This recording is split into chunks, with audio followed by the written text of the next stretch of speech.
change me, 'cause that's who I am. Ooh. These are crazy, crazy, crazy, crazy nights. Oh yeah. These are crazy, crazy, crazy, crazy nights. Whoa. These are crazy, crazy, crazy, crazy nights.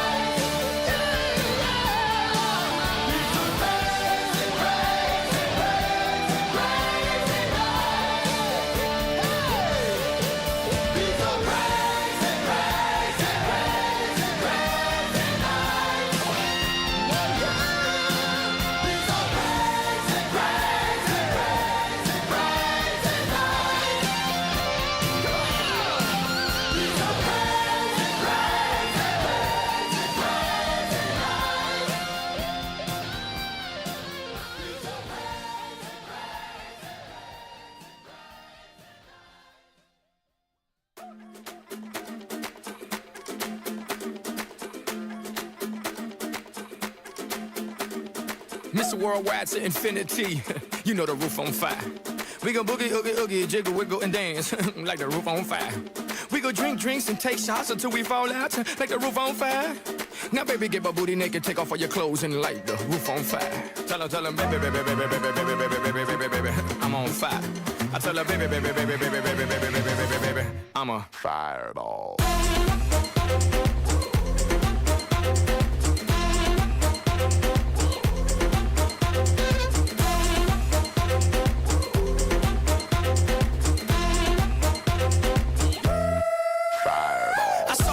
Conquered, or should I say I saw, I conquered, I came.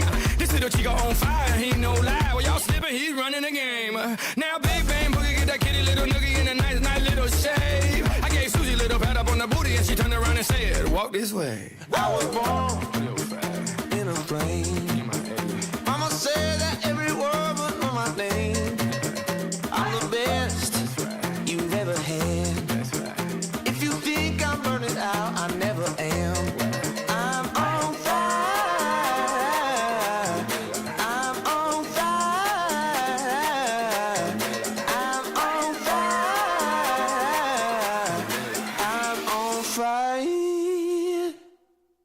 Fireball.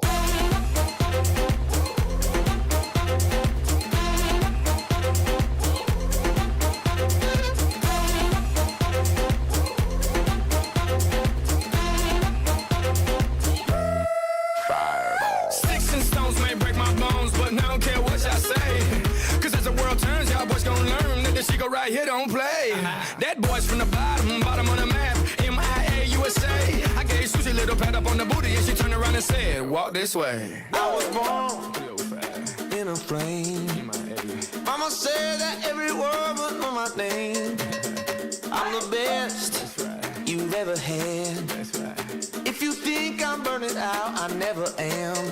I'm on fire. I'm on fire. I'm on fire. I'm on fire. Fireball.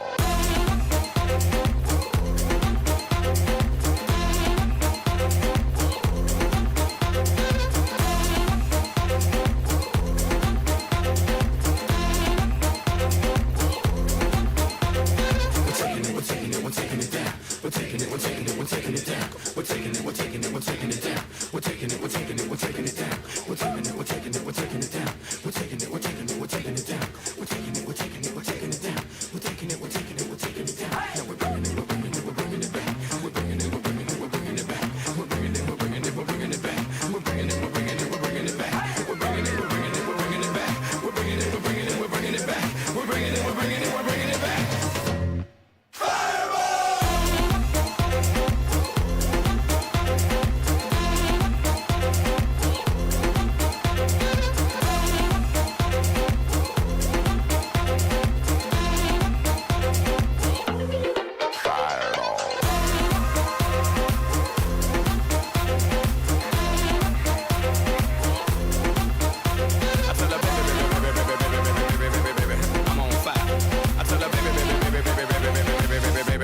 I'm a fireball.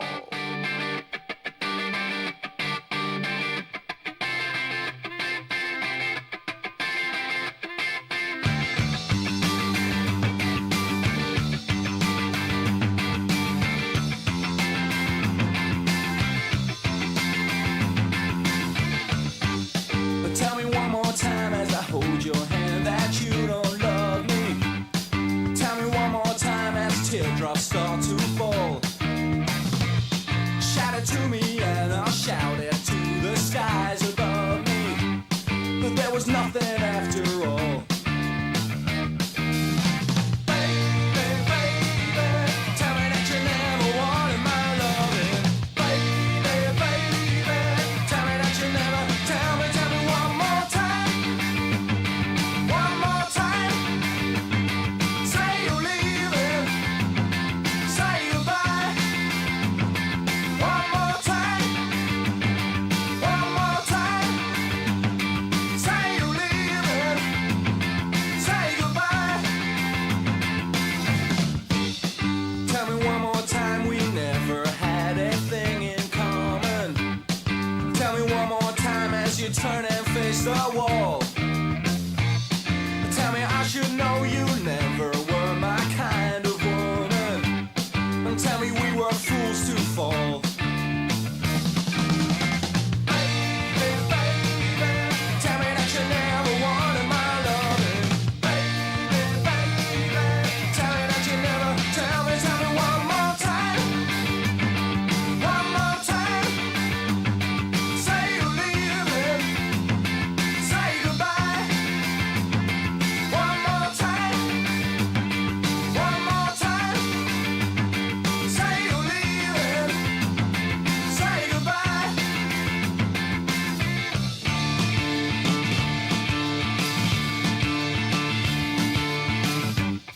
Tell me one more time your tears are only sad confusion. Tell me it's just been so long and that is all. Tell me one more time that love was only my illusion. You never answered to my call. Baby, baby, tell me that you never wanted my loving. Baby, baby, tell me that you never. Tell me one more time. One more time. Say you're leaving. Say goodbye. One more time. One more time. Say you're leaving. Say goodbye. One more time. One more time. Say you're leaving. Say goodbye. One more time. RITER Radio is a BKR media production. Welcome to the morning meeting, everybody. Or should I say the whenever you decide to show up meeting? I said the hip, hop, the hippie, the hippie, the hip, hip, hop, and you don't stop the rocket to the bang, bang, boogie, say up, up, the boogie to the rhythm of the boogie to beat. Now what the hell is to the twist, I'm ripping to the beat. I'm here, the groove, and my friends are gonna try to move your feet. See, I am Wonderman, and I'd like to say hello. I do the black, to the white, the red, and the blue, the purple, and yellow. But first I gotta bang, bang, the boogie to the boogie, say up, the boogie to the bang, bang, boogie.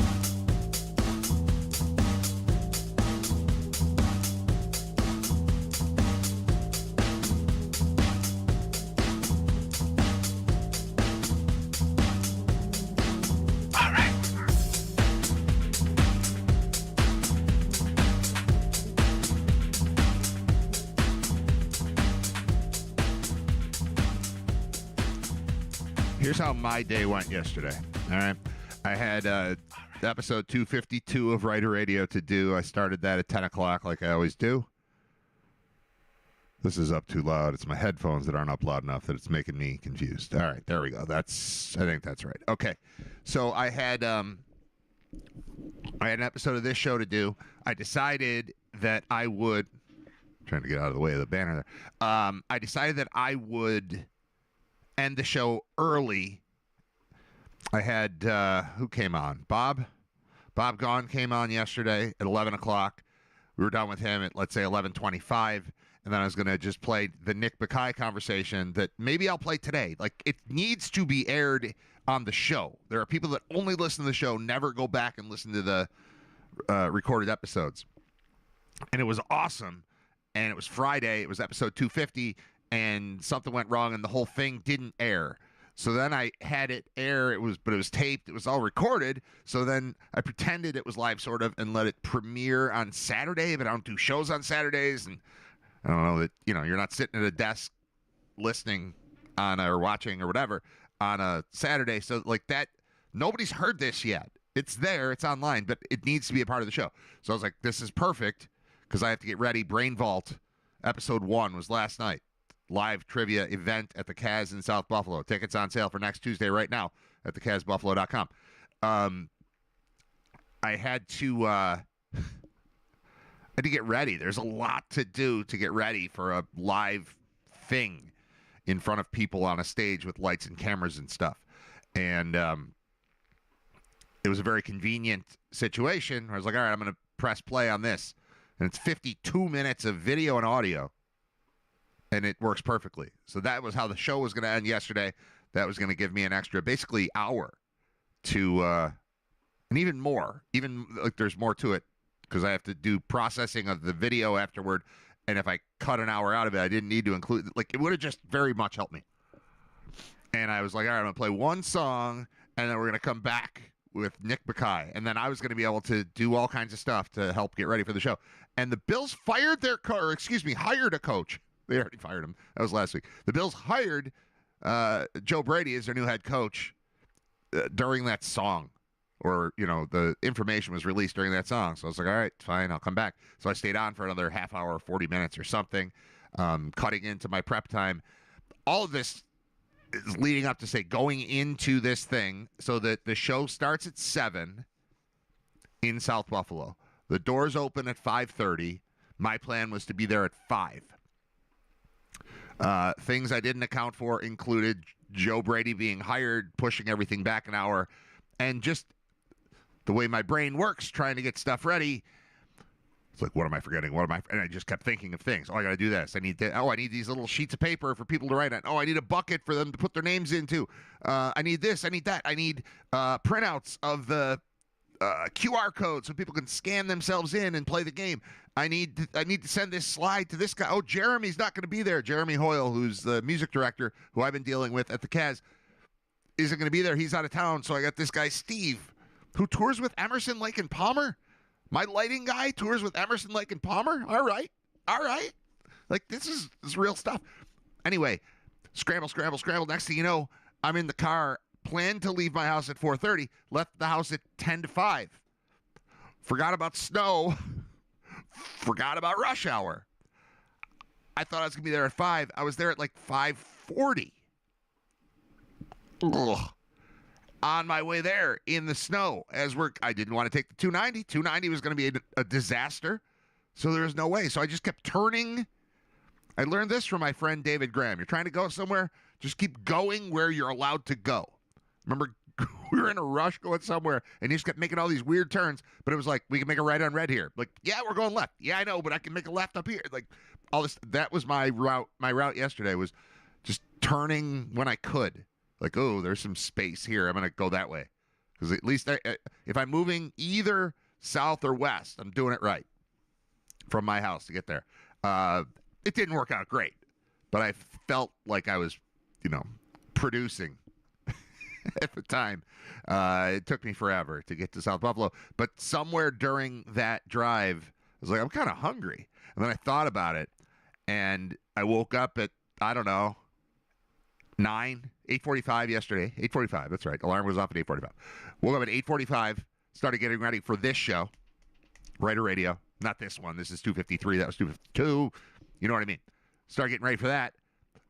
Was sitting in this chair. Did the show. Was about to escape to work on stuff. Brady got hired. Stayed on. Sat in the chair. Scramble. Oh, no. Look at the time. All right, get everything in a bag. Where are my shoes? shower. Go. And somewhere during that ride, I realized I didn't eat anything at all. I didn't have breakfast or lunch or dinner. None of the three were a part of my life yesterday. I had pizza when I got home at like 10:30, but I woke up at 8:45 and I didn't eat anything until 10:30. And I don't recommend it. The entire day, I even told my wife. I got home from the thing, and she's like, you know, how did it go? She was there. She was there. My kids were there. That was cool. But, you know, I'm telling her about how everything went, and, you know, she saw the view from the seats, but didn't see the whole, you know, the experience of what was it like early, what was it like throughout, what was it like dealing with people there, the, you know, the light guy, the manager, the owner, all this stuff. So I talked to her. I got home starving, and I think I still just talked. This might surprise you as a person who just talks into a microphone 2 hours a day, but I just was going. Like, I was 100 miles an hour. It's like I was absolutely 100% on adrenaline all day. And I crashed when I got home. I had like 40 minutes or something of me just talking 100 miles an hour at her, where I sounded like I was on coke. Wasn't, never have been. It was nothing. I was on nothing, but adrenaline just pumped up from getting ready, and then how it went, and then everything afterward, and it was a hell of a night, man. Hell of a night for me. But I didn't eat anything, and it was just weird to think about that, because my wife and I were talking about tonight, because tonight is going to be another one of these. All the kids have to be in 3 different places at the same exact time. Who we're splitting up, who's going to basketball, who's going to chorus, who's going to, you know, chorus concert, who's going to something else. I don't remember. Drew's got his podcast club. He's in a podcast club. Surprise, my 9-year-old's in a podcast club. My 9-year-old who spent last night at a bar in South Buffalo playing trivia. Surprise. He's in a podcast club. But we've got, you know, 75 different things. We're talking about all of those, and it's just, I don't know what, I think we're going to be in a spot where dinner is impossible again. But I said, hey, I learned today that I can get up at 9:45 and be up until 10:30 p.m. without eating anything at all. So don't worry about me for dinner. We'll figure it out. Plus, there's a bunch of pizza left over from last night's adventures. So crazy day, crazy night. Anyone who did not attend last night, which is most of the world wasn't there. Even if the place was sold out, most of the world wouldn't have been there. It's a couple hundred people can fit in there. I think we had, I don't know, I bet we had 50 people, something like that, in the crowd, which is A-okay for a first time. But let me first off, I need to thank people for attending last night. Oh, I didn't turn my light on. Oh, let me turn this light on. Doesn't seem like a big deal, but one little light makes it a little brighter. I need more lighting. I need that. I'm in the market for ring lights. I bought this one on, I think it was on Amazon, but I pictured it being like this big, and it's this big.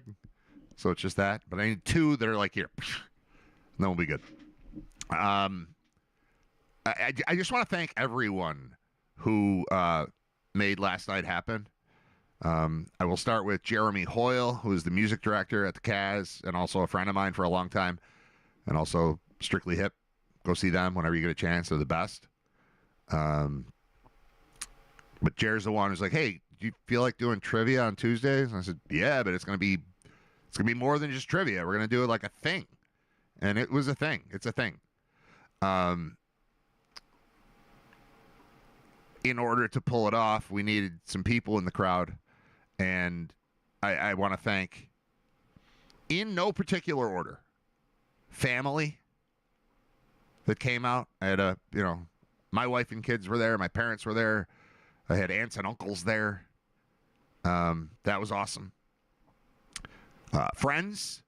I had friends that I knew would be there, and then friends that surprised me by being there.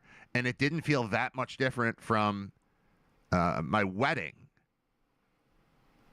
I got married in 2009, and I remember walking out, like, into the church from backstage, wherever you sit, and the green room of the church. Walked out from there, and you know how that goes with the wedding. Like, you come out in the front, and then the bride comes up from the back, and I just kind of, I was in hiding for the first, the hour that people were attending or walking in. What's the word I'm looking for? Arriving, not attending. All right. The hour that people were arriving, I was in a back room, like, hanging out with the best man and, I don't know, talking, sitting there, hiding. And then you walk out, and then you see who's there. And I'm looking around, and it's like, that guy's in from New Jersey? That guy's in from Delaware? That's Reuben Brown? Like, I'm just like, holy crap. Look at all these people. Like, I knew I invited them. I sent a list. Or we had a list. I sent out invitations, and they said they were coming, and I knew that. But then you walk out, and you're just like, oh, my God. Look at every part of my life out there in the crowd. And it wasn't just friends. And I will specifically mention my good friend Ray Walter, who I knew was coming. Ray's in the chat already today. Ray's been super supportive of all the stuff I do, all this crap that I do. Ray's like a real person. Ray's a judge. Ray's a Supreme Court justice. But he's also just my friend from coming up on 30 years ago, or beyond 30 years. Is it? Yeah, we're past 30. 30-something years ago. I knew Ray was coming. I didn't know Ray was also recruiting a bunch of other dudes that I haven't seen in a while to also come. So I look out, and it's like, oh, it's Ray. Oh, it's this guy. Oh, it's this guy. It's this guy. All that was happening. John Fuller, Dan Cave, who I play trivia with on Tuesdays, and it's free. You just go to the bar and you play, but I can't go anymore because I'm doing this now. They skipped that. They came to my thing. And look, these guys are here. And then also, and this is why I say in no particular order, because I appreciate the support of my family. I appreciate the support of my friends, and then, like, the extended friend universe as provided by friends. But the strangers, and not necessarily strangers, but let's talk about specifically right here in the chat, Nick in Depew. Nick is one of the people who, when the tickets went on sale, was like, I'll be there. I just bought my tickets. I got 2 or 3, whatever he said. And I don't know Nick at all. I've never met Nick. But I met Nick last night. And Nick had a box. He's like, I have a box for you. Do you want the box? I was like, yeah, sure. I don't even think I knew who he was yet. I knew there's a guy named Nick in Depew who listens and watches the show and participates in the chat. And he's always number 1 in the chat. And there he is. Hey, that's me. Right. Yeah, that's you. I knew he existed, but I didn't know what he looked like or anything. And I didn't meet him until after the show was over. And he's like standing in the back. He's like, hey, I have a box for you. Do you want the box? I was like, yeah. And then he came up. He's like, I'm Nick from Depew. And I was like, all right, I definitely want the box then. It's not like a snake's going to pop out of it or anything poisonous. I don't know. Gwyneth Paltrow's head. I don't know what's in the box. Anything could be in the box. What was in the box, I apologize that I don't have, I have a picture on my phone that I guess I could hold up to the camera. And I haven't found a way to utilize it. I got home. I was processing everything. I went to sleep. I got up. I'm doing the show. So there hasn't been a lot of technical work put into today's show since last night. But if I probably can find the picture in my phone to show you what was in the box that Nick gave me. Because it's awesome, and it's going to be regularly featured on the show. All right. I think this will work. There's 2 of them. These are lights. Custom lights, on-air RITER Radio lights. How cool is that? There's a black one. There's a white one. They connect together. They're LED. They have 5 different levels of brightness. little buttons I can use, and all of that's going to get hooked up. It just wasn't going to happen in time for today's show.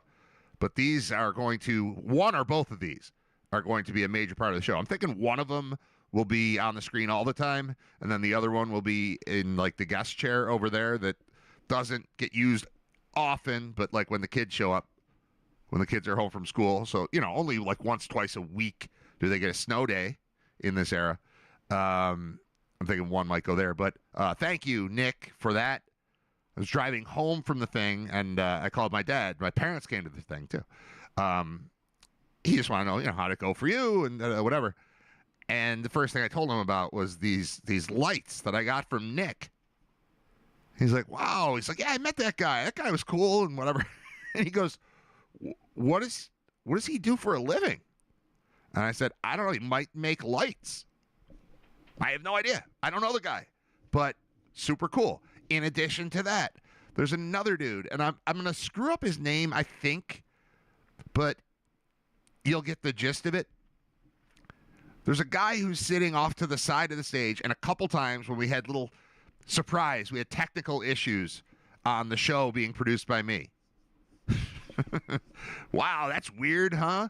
Regular listeners and viewers from RITER Radio, that Brad put on a thing and then there were problems. The computer wasn't doing what it was supposed to do. Yeah, it happens. Again, product of me doing, I try to do too many things. Like, I want to build it to the point where I can hire people to do things, but we're not there yet. We're just building, so whatever. It's always like, I can handle it. And then it turns out I say I can handle it to too many things, and then one of them goes wrong, and then I'm screwed. Luckily, I had, I didn't even thank the guys who participated in the show. Alphabetically, Greg Bauk was awesome. Tim Graham was awesome. Jeremy White was awesome. So we had those three guys on the stage with me. Like I said, the lighting guy that was awesome, and helped me out and handed me at the end of the night a little thumb drive with video files of the whole show. And I came home and kind of watched some of it and was zipping around to kind of look at different parts of it. And then I had to go to sleep. And then I got up and now I'm doing the show. So you're not going to see any of last night's show today, but it all exists on a file and a bunch of files right there. And I don't want to show the whole thing, but I would like to, put together some clips and give you an idea of what you're missing by not attending the show. And I'm going to edit it together because I don't want you to see the parts where, things fell apart. And they never fell apart completely. They would have had I been on stage by myself. But what's cool is to have specifically Greg Bauk there as a stand-up comic. Where I'm like, I need 3 minutes here, Greg. Tell some jokes. And he'd stand up and tell 2 jokes, and then we'd be ready and keep rolling. So, the night went, I wouldn't say 100% smoothly, but I would say 100% great. Like, it was awesome for a first attempt at doing something on this scale, and to have everybody, so many people that have been invaluable to me in my life there, being supportive again. It was just awesome. So I'm people say humbled. I don't know if that's the right word, but I'm very pleased, very honored. I feel very happy about life, seeing everyone there and getting this thing off the ground, because I think, it was 70% perfect and 30% fixable. And there's no remainder there. Got a lot of it right. Know exactly what to change for next time. The show next week will be twice as good as the show was this week. And then we'll just go from there. So that's kind of my quick review of how last night went. Oh, I didn't get to, there was one other thing. We've got a phone call coming in that we're going to take. I'm going to tell one more thing before I say hello to Paul Peck. I didn't answer it. I'm going to say one more thing before I say hello to Paul Peck. So he hears me right now, so I can say that. The one other thing, there's a guy off to my right, and he interacted with me a couple times on the stage as if we knew each other, And I just, he was just cool. I didn't know who he was. After the show, he comes up and tells me, it's like, I've been listening to you since the 90s. And he tells me his first name. And I think it's Arvind.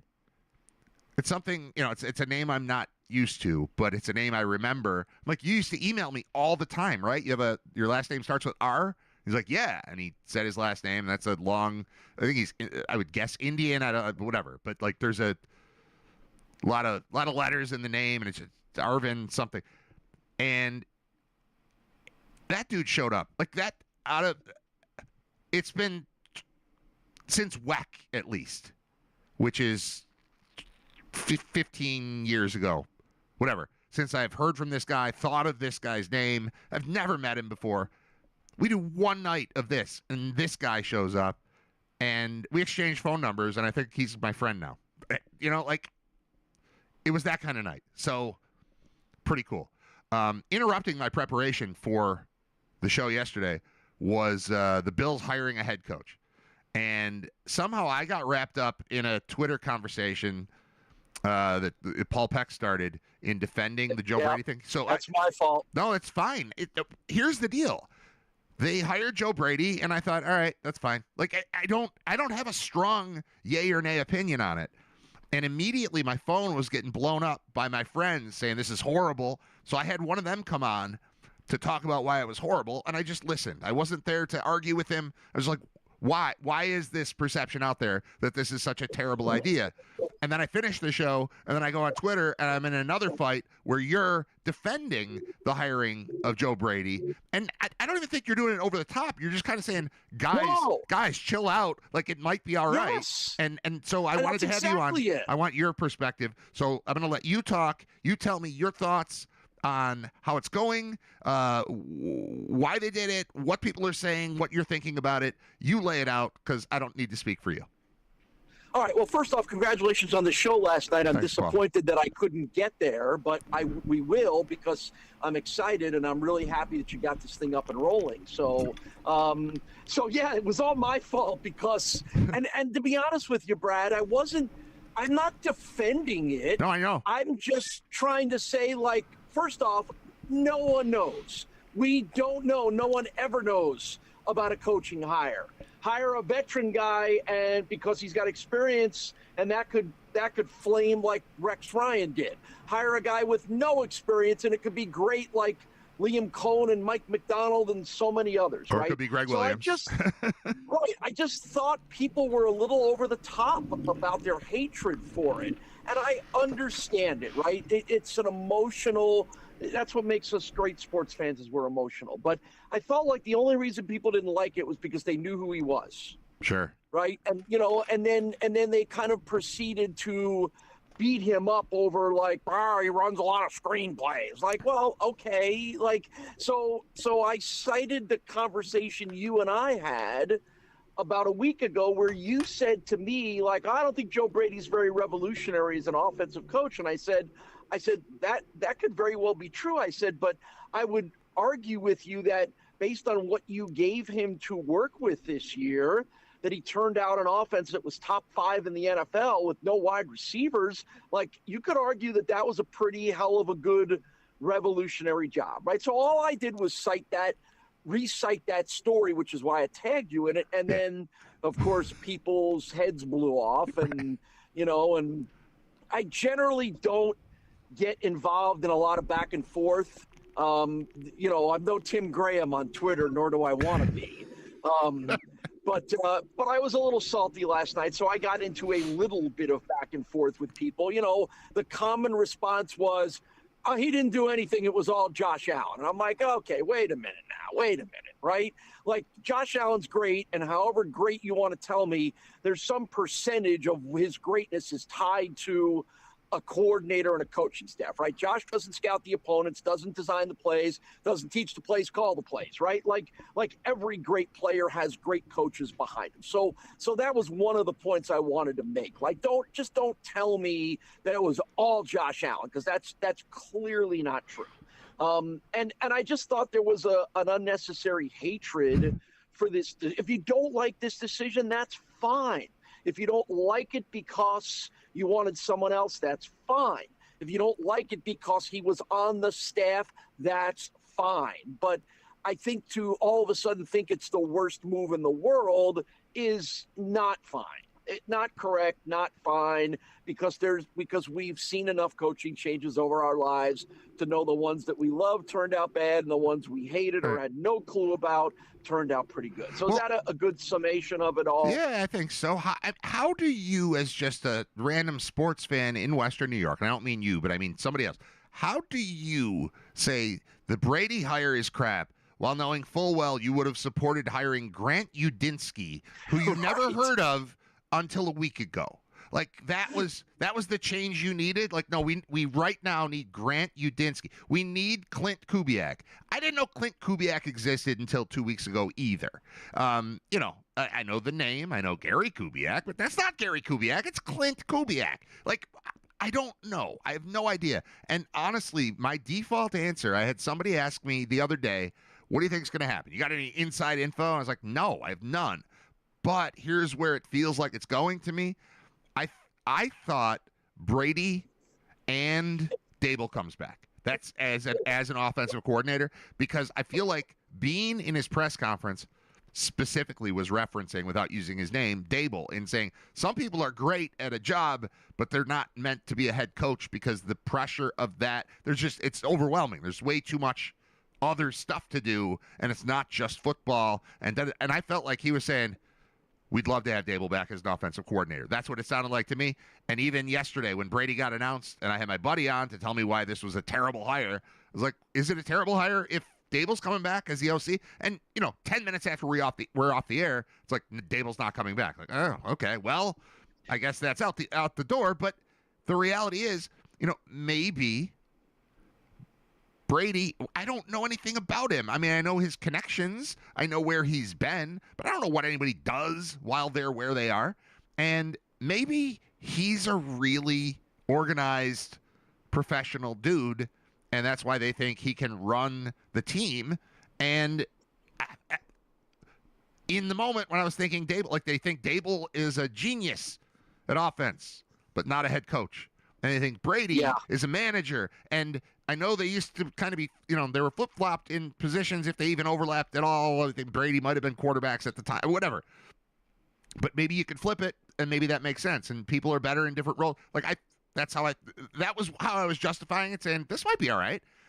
That's not the case, but I still feel there's so much nuance in all of it. Like you can't, and back to your point, you can't say, I mean, we all appreciate Josh Allen with the worst coach in the world, with a completely mediocre roster, is going to be fighting for a playoff spot every stinking year that he's in his prime.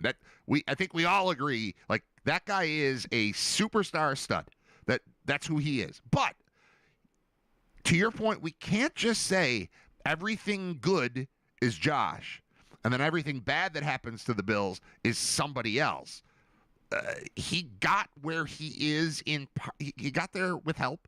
There's a reason he was not recruited out of high school, and he was eventually he's at Wyoming only, and he's the third quarterback taken in the draft that year. It wasn't he wasn't this when they drafted him. He wasn't a number 1 overall pick. He was a prospect, a very good prospect, physical talent and emotional intelligence and all the stuff that has made everyone fall in love with this guy. But he got from crazy rookie guy to MVP with some help. And you can't say everything good that's ever happened is him and everything bad that's ever happened is someone else. And, I think most of the good stuff is him, and I think we all think that. But to just be like, Brady didn't matter, I don't think that's reasonable. To have Josh Allen, and I think it's incredibly open-minded to have Josh Allen and build your team around a running game. Doesn't mean that's what your plan is every year, but you're looking around. You don't like your receiving core. Nobody gets open. All right, what are we going to do with that? So, that ends up kind of pushing back on Bean a little bit, but in the current situation we're in, I don't understand the vitriol and the hatred for the hiring of this guy. And even, being around Bauk and Jeremy White and Tim Graham last night, and we had a lot of time, not on the show, just kind of in the green room or whatever, and just hearing not just their thoughts on it, but their thoughts on other people's thoughts. And it is overwhelmingly negative that Joe Brady is the new head coach of the Bills, and I don't think that makes a ton of sense. My wife is the same way. I tried last night. I'm like, do you want to go downstairs and record a segment about the Bills? She's like, no, with my uninformed. I'm like, I got a camera. You look very pretty. We could do. And she's like, no, I don't want to do it. But I think she is the everyman Bills fan that's just throwing their hands in the air, going, what the hell are they doing? A lot of it, I think, just has to do with one super sloppy press conference. They should keep Pagula locked away and not let him talk, and it would be fine. Bean can handle himself. Pagula cannot. Him trying to help Bean out during the press conference did not go well. I think a lot of this is stemming from that. People are frustrated about McDermott. Yes. They're sad about McDermott, and they're like, well, if we're changing, why aren't we changing everything? And you don't need to change everything because you make the playoffs every year, and this roster as is, and I know it won't be exactly the same, but this roster as is, they're going to be competing for the division, and then they're going to be competing for the Super Bowl. If I'm the head coach, if they hired me, we'd be probably going to the playoffs next year, and I wouldn't hire me. That would be terrible. Brady's far more qualified than I am, so I think they're definitely going to be contending for the playoffs, regardless of what happens in the offseason, as long as Josh shows up. So, I don't know. I'm with you. I agree. I don't want you to apologize for looping me into the conversation. I just wanted to have another like-minded individual on the show to have this conversation.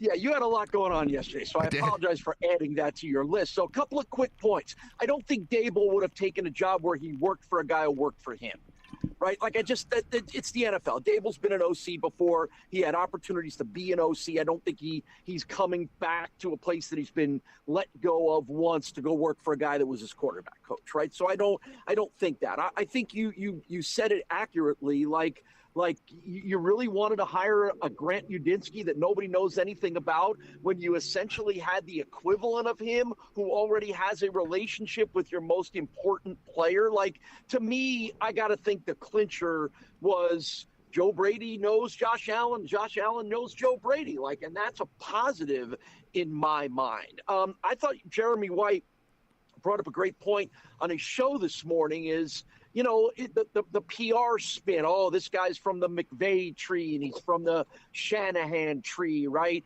Well, I think, Joe Brady, we've all conveniently forgot that he had a role in making Joe Burrow one of the greatest quarterbacks of all time in college football, but that was a while ago, right? And at that point, he was the red hot Sean McVay, Shanahan-y kind of guy back then, right? So, but time and the fact that he's already been here has impacted that a little bit. I thought it just makes people think differently, right? Again, if you were going to hire a hotshot, young, 30-something offensive coordinator genius, which it appeared as though those were the guys they generally interviewed, if they're all relatively the same, why are you not hiring the guy that you already know that already has a relationship with Josh Allen? And I thought that made some sense. I also suspect, with no proof whatsoever, that maybe the Raiders were about to hire Joe Brady, or one of the other teams that, or supposedly he was in line to become the Ravens offensive coordinator. And that in itself tells me that, okay, if the Ravens think you're good enough to want to be on your staff and work with Lamar Jackson, then that must mean smart people think you're pretty good, right? So I wonder if some of those factors came into play where the Bills looked at each other and said, we either hire this guy or we're going to lose him to a competitor to be the head coach. If we already think he's a good enough head coach, why would we not do that with him here. So, again, and these are all sort of ambiguous points, right? That's both the frustration and the excitement of this kind of thing is, well, he was good at with Joe Burrow. That means he's going to be good as a head coach. No. He wasn't so good this year. That means he's going to be bad at head coach. Well, no, right? You don't know. You look at the credentials and you have to project, and that's essentially what the Bills did. To your final point, I think based on the press conference, Bills fans thought you could have hired Vince Lombardi and they would have been pissed off about it because of the mood that was set. Yeah. I think there's one head coaching hire that's ever happened in my lifetime where I was positive it was the right idea.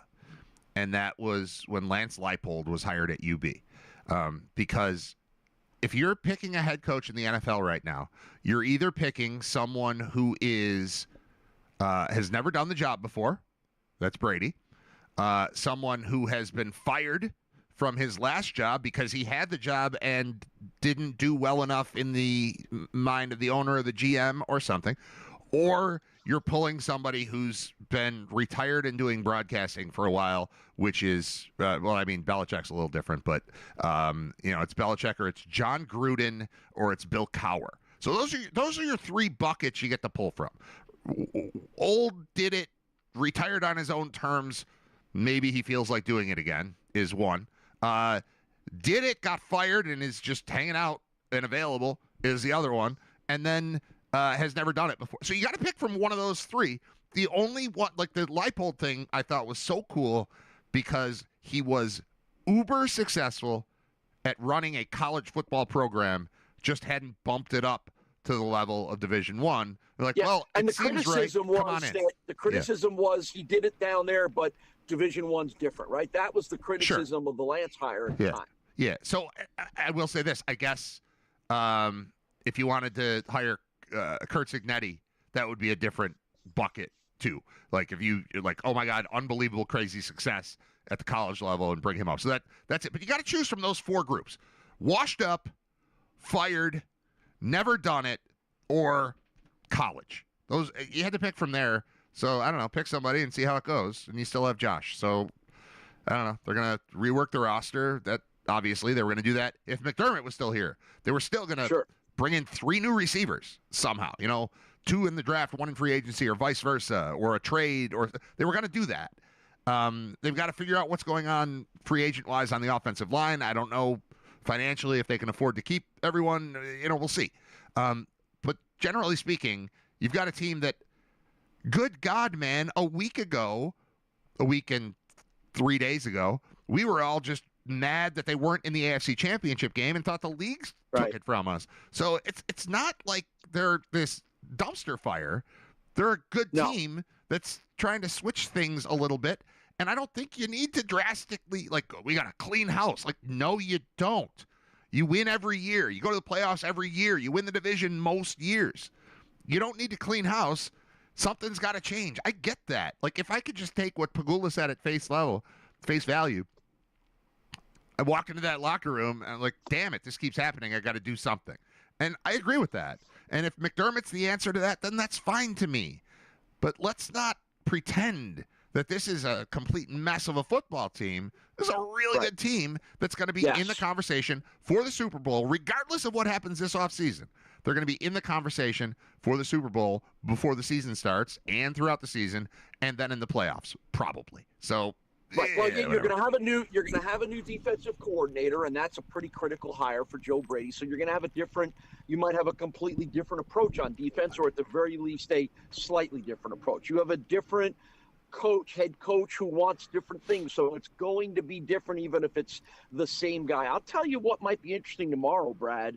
And, knowing this is a question Tim Graham, because he's a good reporter, is going to ask, tied to the whole Keon Coleman debacle, if Terry Pagula said it wasn't Bean's call and then eventually said it wasn't McDermott's call, then doesn't that mean it was Joe Brady's call? But I understand why it might have been Joe Brady's call, because Joe Brady might have said, you know what, we've got good smaller slot receivers.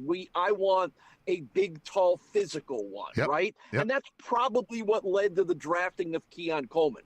Good, bad, right, wrong. Don't tell me what he is now. Tell me what he was then when you made this decision.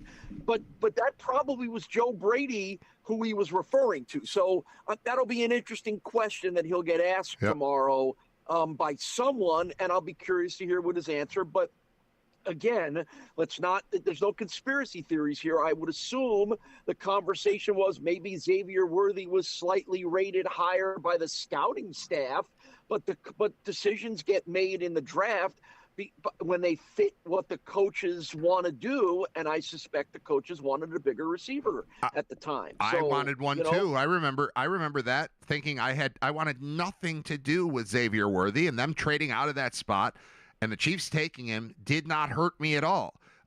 It sucked that I think he scored he had a long touchdown on his first play in the NFL, and he might have had 2 touchdowns in that game, and he kind of flashed real quickly.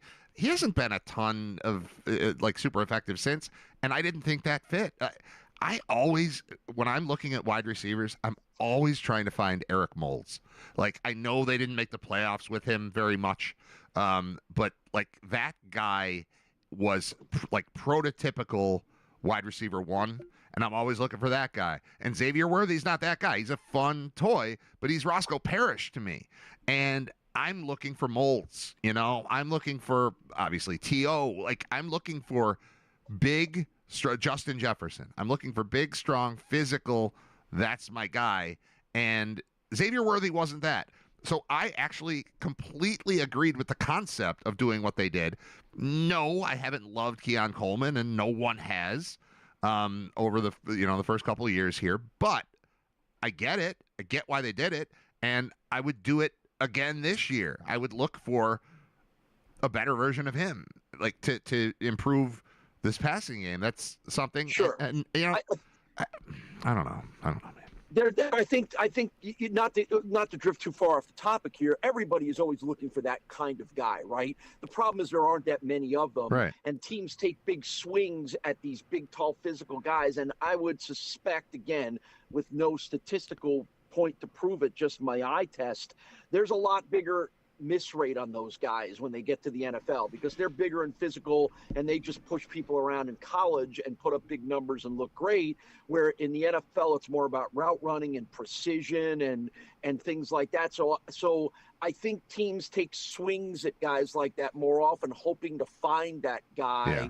And sometimes those are big swings and misses, because it's a harder transition for a guy who is a good receiver because he's bigger, physical, and stronger, as opposed to a guy who might be a little more precise, faster, and a better route runner. Right. Well, that's how Blaine Gabbert gets drafted. I know we're talking about a different position. Blaine Gabbert gets drafted and then scares me off of Josh Allen, scares all of us off of Josh Allen. It's like, oh, yeah, he's big, he's physical, he's got these tools. And then he comes in and he's like, oh, and he's also this person. His brain, Josh Allen's brain is his biggest strength. He's got all the other stuff too, but we've seen physical dudes like that can't play. And I know I'm talking about 2 different positions, but same type of thing. The measurables, we could take this to the Dolak conversation. How is Sean Dolak not drafted into the NFL? He's on a team, of course. He's making a difference, of course, but physically he wasn't the exact right size, so they didn't take him. So we're twisting the whole thing around, but yes, can you play? Can you play is something that I'm looking for, as opposed to how tall and how strong. Yeah, and I guess to wrap this up, because I don't want to tie you up here too long, I would just tell Bills fans, give this guy a chance. Right? No one is giving him I understand that you're angry and you're frustrated. And again, I don't quite understand all of a sudden we hated McDermott, couldn't wait to get him out of town, and now we think firing him is the worst decision that's ever been made. I don't get that. But give Joe Brady a chance. He's a smart guy. He's one of the smarter offensive guys who has proven to his ability to take Josh Allen and turn him and Buffalo's offense into a very productive unit. So he's not a dummy, right? So let's give this guy a chance and see what can happen. there's going to be enough new that those people that wanted new are going to be satisfied, but enough of what worked before carried over to make you feel like you didn't blow this thing up to go back to a 4-win team. So, when your emotions calm down in all of this, and again, you don't have to love it, you don't have to hate it. I just think you got to give this guy a chance and see what shakes out. Because to be very honest with you, there's about 2 more years left in this window, and Brandon Beane's probably got 2 more years left to. Now that you're in charge, things better go right. And Josh is 30 years old, and they're they've got cap issues. Like these windows don't stay open in the NFL forever, and you're already, I think, pushing the edge of what a window can be for a team to be successful. So there's got to be results here quick, or we're going to have the same conversation 2 years from now in 2028. Part of me agrees with you. Part of me says that Josh is the ultimate window stopper. For as long as he is Josh, there's a chance. So you just have to keep your head above water. And I think we would agree on, there's something. But will he be at 33 years old, Brad? I don't know. Yeah, maybe you're right. Maybe you're right. I'm not ready to say it's a 2-year window. It might be a 6-year. He'll change the way he plays because he's a smart guy, and I think that will help him. Like, at some point, he's going to have to realize, I can't be the physical guy that I was because I can't do it as well anymore. I can't take the risk of injury anymore. But he'll adapt. He'll adapt. But the Josh that we know now, who plays the way he plays now, logic tells you that can't go forever. Maybe it's me being 51, but 30 doesn't sound old to me. I don't know. It used to. It doesn't anymore. So, all right. Thanks, Paul. Appreciate you coming on. We'll talk to you soon. Thank you very much for your contribution, and thanks for getting me caught up in the Twitter argument. I appreciate it. I owe you one on that. No, it was good. It was good. You paid me back. You came on the show to talk about it. It's perfect. All right. Thanks, Paul. All right, Brad, thanks. All right, there's our senior bowling correspondent, Paul Peck. He talks about football more often than he talks about bowling, but he needed a title, so we gave him a title. I'm going to take a timeout. I'll be right back. It's episode 253 of RITER Radio. It's brought to you by Brian Janik at thefinancialguys.com. And then I'll also mention that I've got 2 sponsors on the trivia show, Brain Vault, which is separate from RITER Radio, but we're going to mention them too. The Financial Guys, as an overall unit, are a part of that, and so is Buffalo Trim, that made me look like this. I'll be honest, I watched last night when I got home, and again this morning, some video from Brain Vault last night, and I look good. Like, again, it's for me. I don't look good compared to people. I look good compared to how I looked, and that is very much because of Buffalo Trim cleaning me up. 6 locations in Western New York. Once you stop in there, you won't go anywhere else. It's true. True story. It's a tagline, but it makes sense because it's true. And I paraphrase because it's not even exactly that, but it's like that. Like, go there, and you won't go anywhere else. I got a bunch of details on Financial Guys, too, that I should share with you at some point. But that won't be right now because I'm going to play a song, take a break, come back, and continue with episode 253 of RITER Radio. If anybody who went to Brain Vault would like to call into the show to talk about Brain Vault, and you can be critical if you'd like, because I know it wasn't perfect. There were technical snags and whatever. But overall, I think it was awesome. And I think it's going to be, like, I already picture the next show and how good that's going to be. This is what I do. I build stuff. Look at what this show looks like compared to what this show looked like a month ago or 3 months ago. And the progress we're making on that. Now imagine that on a stage with professional lights and professional sound and beer and people hanging out having fun. We're on to something here, man. If anybody who was there would like to call in and talk about it, and you're in the chat, just put it in the chat, and we'll work it out while I play a couple songs. But I would like to talk about Brain Vault. I could call John Fuller. I don't know if he's available. He was there. Ray was there. Nick was there. Let me know in the chat while we play songs. Stick around. Writer Radio 253. What's happening? That. Tiny little delays really just messed me up. It started, stopped, started, start. Cause you can, you won't, and you don't stop. Cause you can, you won't, and you don't stop. Oh, when you can, you won't, and you don't stop. Might be coming back for sure, shine. I got the brand new dude, the guaranteed like you. I'm on like that's a John, yeah, Mr. Zeus. I'm a newlywed, I'm not a divorcee. And everything I do is fucking like Lee Dorsey. Well, it's a taking off the bell of 1, 2, 3. If you wanna do the round, then come see me. I got the savoir-faire with the unique rhyming. I keep it on and on, it's never put your time in. Strictly handheld is the style I go.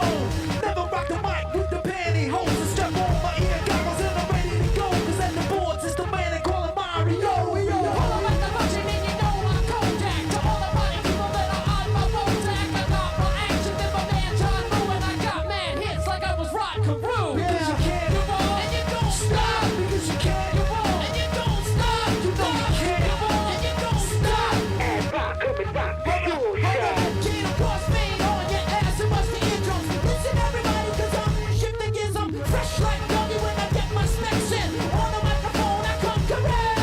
Time like a clock when I rock the hip hop. The top notch is my stock in the soapbox. I got my rhymes and I got great hands. And that's a lot because it got me sharing. I got a hole in my head and there's no one to fix. I gotta straighten my thoughts. I think it's too much section. Everyone just takes and takes.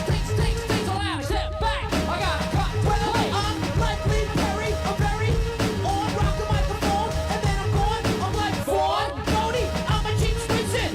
Never quitting. So won't you listen?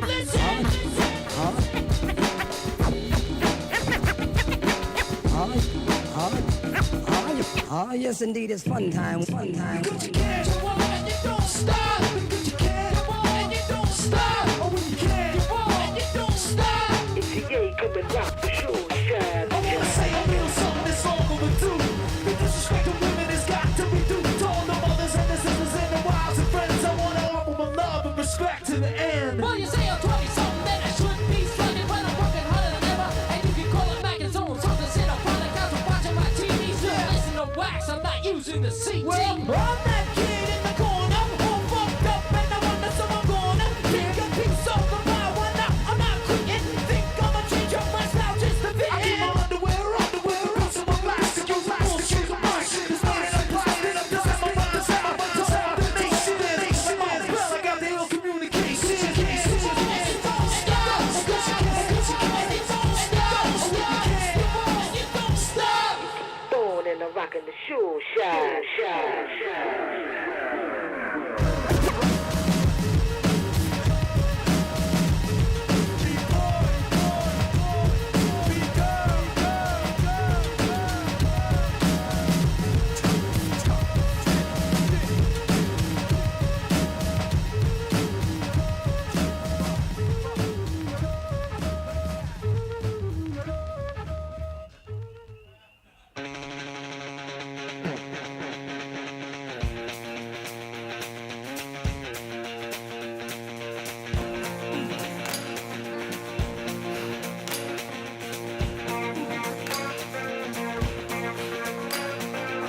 I was bleeding from the mouth when I came down from the mountains. There were briars in my hair, lion tracks on my back. Something happened to me, something wild, something beautiful. I got zapped by some sort of Moses hand, shooting lightning from a sausage thumb.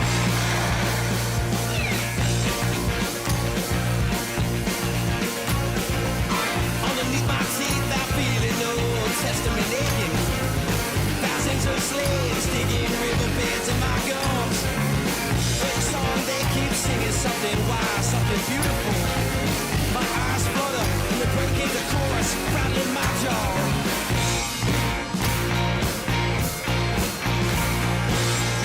Pacing through this wilderness, searching for our home. Pacing through this wilderness, together and alone. Pacing through this wilderness.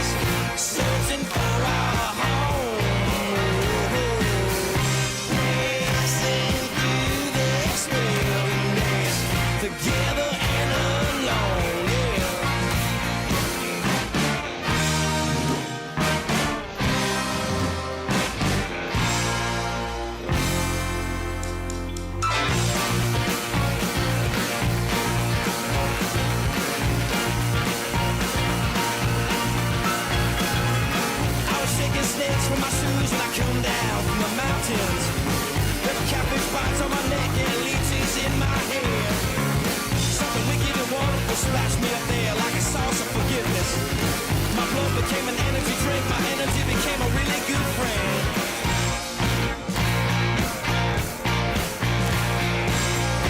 Racing through this wilderness, searching for our home.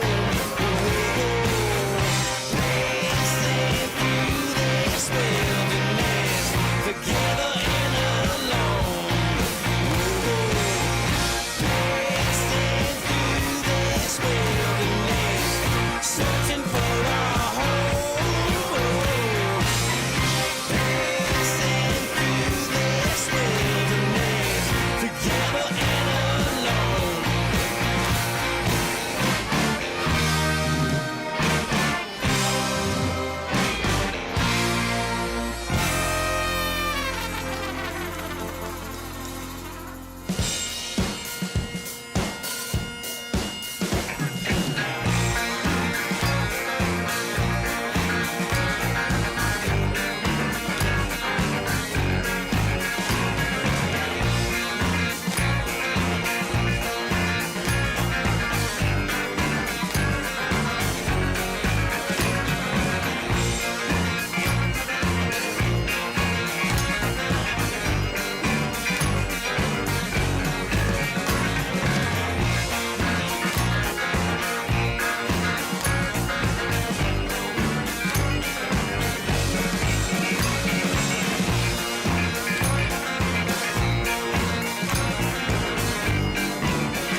You made your bed, that's where you lie. No pearly gates when you die. We try to teach, you didn't learn. You're going down, you're gonna burn.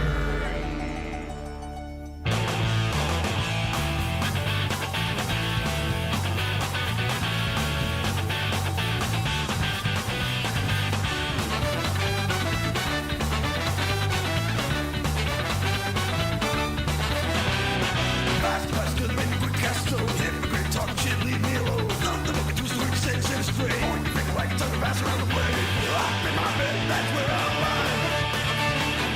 Won't see those kids when I die. And I've been told I'll never learn. I'm going down, I'm gonna scream it, demon. All hell broke loose and all the dark remarks. You said Satan's whack for me, but I don't give a fuck. The words of the music tick you off, then you're the one that's sick. I think it's fucking fireworks that really makes you flip. It burns like a tail, what the hell? It burns like no, it burns gotta go. It burns like a tail, what the hell? It burns like a sing, you're gonna burn.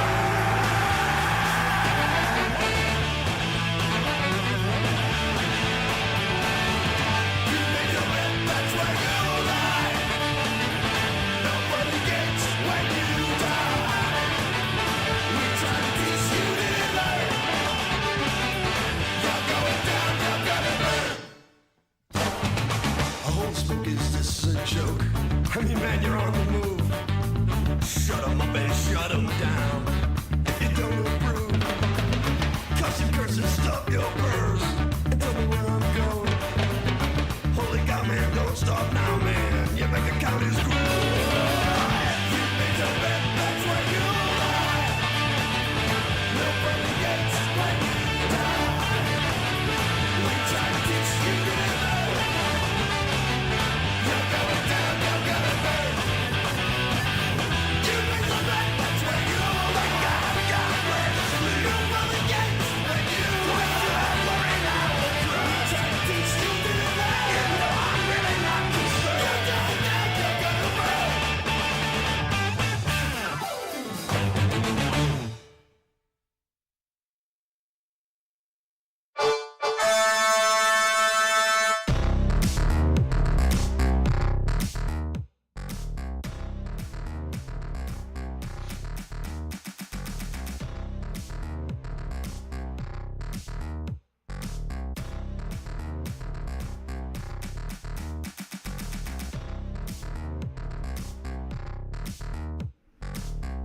RITER Radio, episode 253 continues.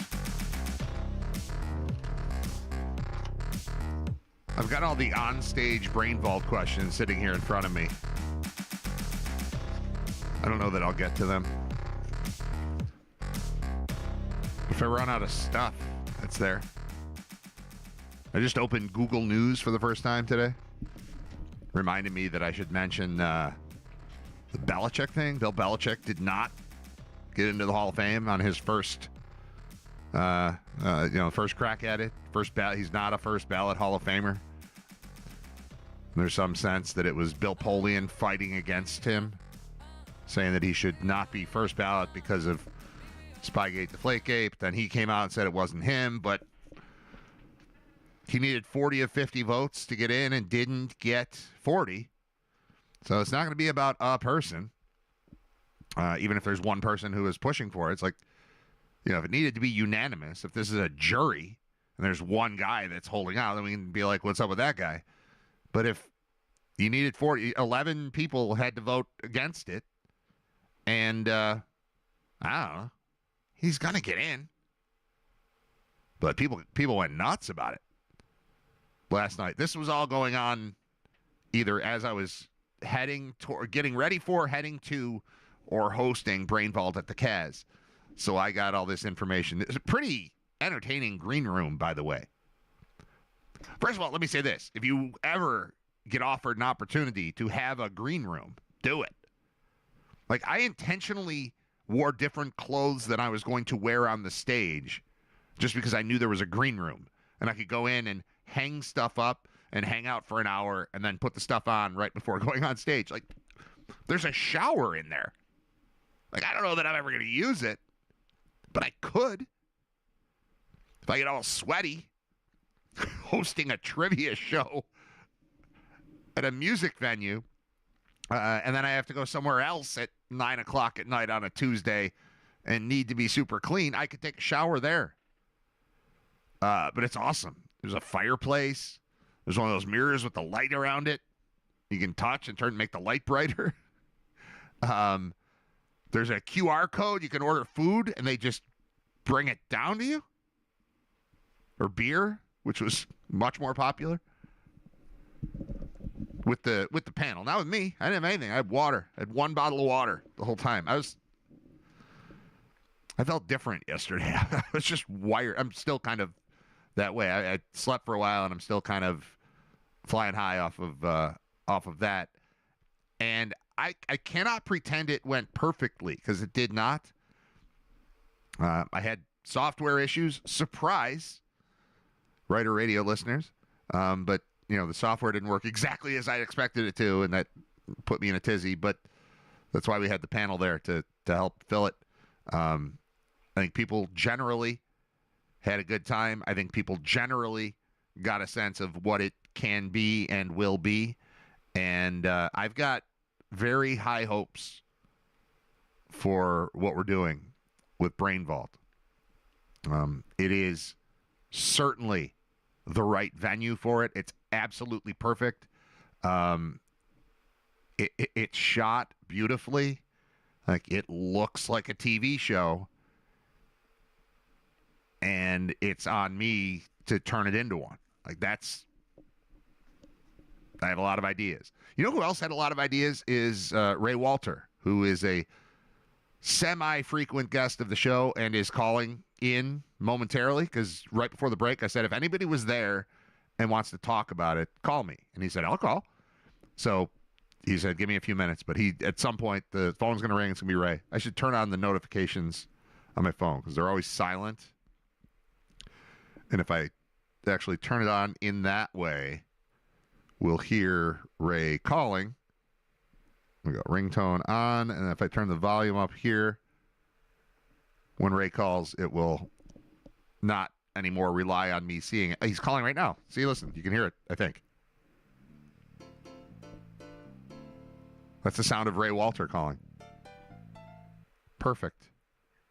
I just turned the volume on the thing so we could hear when you called And as soon as I did it, it started ringing. It's Ray Walter, the great Ray Walter, the honorable. How's that for timing? The honorable and How's that great for Ray timing? Walter. That's great, Ray. You nailed it. You nailed it. It's awesome. I want to talk to you about, because you were there last night and you saw, I think you saw what it can be. And you gave me a lengthy list of like producer notes, not criticisms, just like, I think this should happen. I think this should happen. And I read them all and went, yep, I think I agree with that. And then I watched back a portion of the show because I got the video version of it, and I could not agree with you more on a lot of your suggestions. So first, let's talk about what went right, and then we'll talk about how much better it can be. All right. It was great. Venue was great.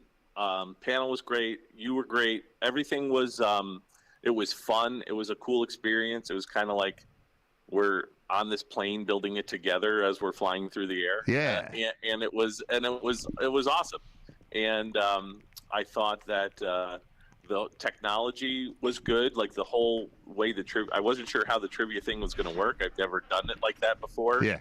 And that worked out great. And when it worked, and when it didn't, that was a problem. But I got that under control. Yep. Yeah, but you luckily had Bauk there to do some comedy, which was perfect. And then I just thought that your personality came through, and it was very much like being on a live version of the show. Yeah. So it was all around. I give it 5 stars. I liked it better watching it back than I liked it while I was doing it because I'm so up in my head as I'm doing it. But as it turns out, as you know, from doing just radio and doing this kind of stuff, and I've done some TV, from doing all of it, my mouth and my brain separate from each other. So my mouth still does the stuff that I want it to do while my brain is panicking about the next thing that's going to happen. And I needed to see the video of it to see that it translated, but it did. And I'm going to be honest, Ray, I don't do a lot of this, but I look good. Like the Buffalo trim thing worked. I look infinitely better than I did a week and a half ago. And just throwing on a sport coat and some decent pants, suddenly I looked like I belonged on a stage, which I couldn't believe. Or any pants. I mean, really. It's nice to have any pants, really, yeah. But yeah, not jeans, not sweatpants. Yeah. You look great, and I could tell Carol had a certain glow about her, so I think that she really liked the way you looked too. And it was really good, really good.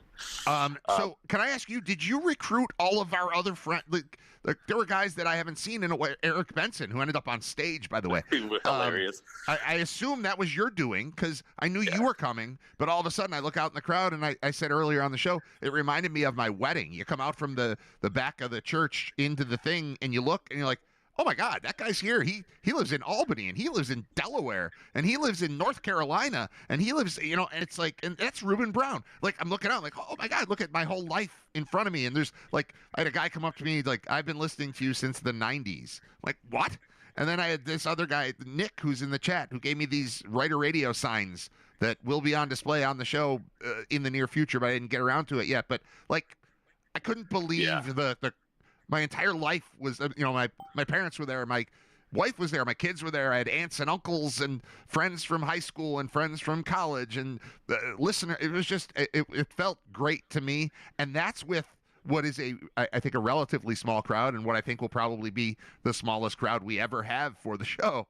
I thought it felt like a community, and like you said, like building something together. It all just felt right.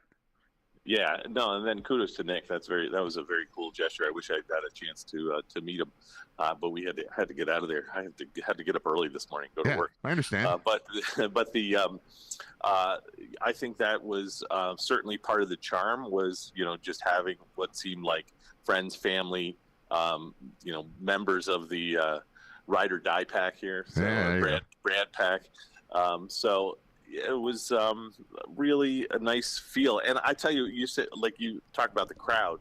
I was worried that it was going to be this cavernous theater type of place, but no, it was intimate. And however many people were there, it seemed like a great crowd. I mean, we were all like right on top of one another. Yeah. So it was really cool. Yeah, you wouldn't. I guess that's probably right. Even looking out from the stage, you wouldn't know the difference. There's a balcony that we didn't use, or mezzanine, or whatever they call it. But even if that's there, like, I don't know how much of that I'll see. Like, it would be louder, I guess, when people cheer, when people are clapping, when people are laughing, it would be louder. But like, from the look of it, I think it looked awesome. It felt awesome. Being on the stage and looking out at it is a whole different vibe from being on the floor and looking up at it. And I don't know. It just, I've never done anything like that before. No one has. I mean, I made it up. So yeah, it just, I don't know.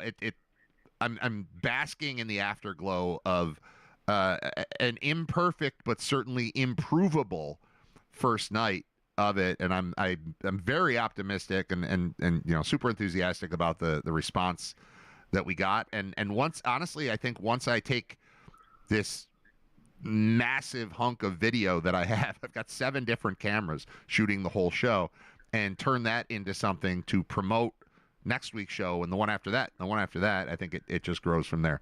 What are your you want to lay out any criticisms or anything that you think should change moving forward? Because like you said, we're building it together. Yeah, I don't know that they're criticisms. I mean, I'd like to see the show aspect featured more than the trivia part was great, but I think that engaging the panel more would be very, very helpful. You had a great panel. I mean, obviously Bauk was, standing up and right, giving jokes, and for, those of us who have listened to Greg on the radio forever, when he was on GR, yeah, it was, you knew he was going to get up there and be funny. Tim Graham, surprisingly hilarious, really, really great. And everybody knows GR, but it would have been cool to have a little more interaction. And my favorite little note that I gave you was making the panelists actually write their answers down rather than use the phone and because I think you could get some hilarious answers yes, from them doing that. I'm 100% in on that, because honestly, watching the video back, it looks like a TV show, except when 3 people are looking down at their phones, and then it doesn't. So I need those people looking out, and them writing an answer on a card and holding it up is absolutely the move for next week. I don't know that I'll always have 3 people on the panel. I intend to always have 1, sometimes 2, sometimes 3, but for sure, like, thinking about it, I had Jeremy White, who's an incredible communicator, and everybody knows, on the stage with me for 2 hours, and I don't think I ever asked him a question, which is crazy. But in the moment, I'm just so caught up in what I'm doing. But that's what this was for. We had to do it once to figure out how to do it the next time. And I think that note that you gave me on that is 100% correct and will be implemented immediately. There was no intention for them to play along on their phones. I thought they would just sit there. But then I needed Jeremy to have his phone going so I could see what was happening on phones because of the technology. So, like, there's a million little things that play into that. But you're totally right that those guys should be playing along in a different way to make it more, participatory. And also, it is my intention to allow for people in the crowd. Like, you're sitting there, this might be the only time you're ever in a room with Tim Graham, and you've had something you wanted to ask him for 10 years. Right. I should allow that. So we've got these people, there's access to them. I think back to Nick, who's in the chat, who gave me the cool gift. He said in the chat yesterday, if I bring Greg Bauk's book, do you think he'll sign it? I was like, yeah, you have the opportunity to interact with whoever's here. And, these are my friends, and most of the people that come on the stage are going to be my friends. But some of them are going to be pretty famous people. I got a lot of famous friends.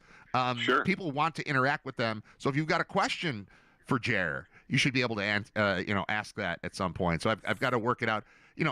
It didn't go, I shouldn't say at all like I planned, but like the timing of it, I was supposed to hit the music 12 minutes before, hit the stage at 7 o'clock. We're going to have an intermission from 7:55 to 8:05. None of that happened, but we're working on it. Like, there were just too many technical things that had to be worked out to get it exactly to be in, like, just the flow that I'm going for. So we got most of it right, but I think that's kind of the adjustment that's going to be made going forward.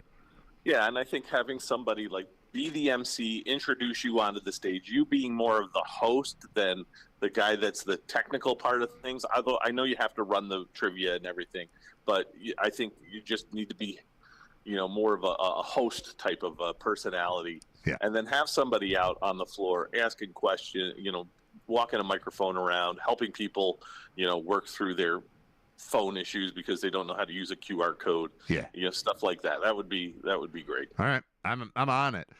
Would you like to talk about the Bills hiring Joe Brady as their head coach? So my initial gut reaction was repulsion.